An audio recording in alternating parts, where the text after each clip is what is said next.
आता बातमी नागपूरमधून।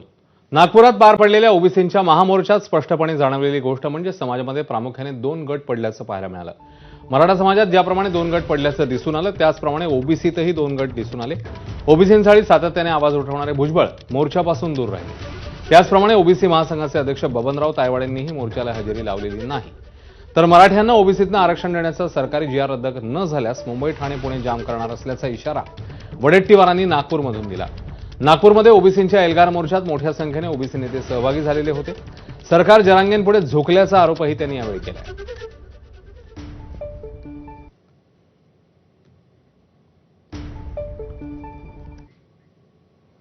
दरम्यान वडेट्टीवारांनी सरकारला कशा प्रकारे लक्ष्य केलंय ते पाहूया। मला वाटतं महायुती सरकारला आता होश येईल आणि हेही सांगतो, जर हा जी आर रद्द झाला नाही तर आम्ही सर्व लोक त्यांनी मुंबई जाम केली।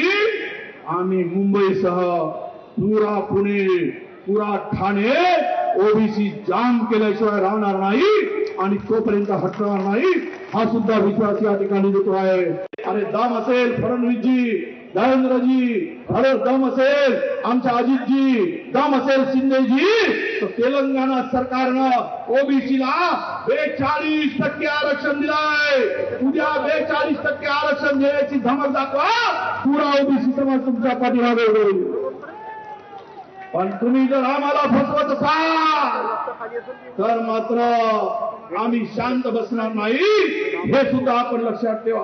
तुम्ही सांगत होता माझा डीएनए ओबीसी आहे, मग तुमचा डीएनए ओबीसी आहे तर तुम्हाला 374 जातींनी त्या खुर्चीवर बसवलं, त्यांचा विसर तुम्हाला कसा पडला?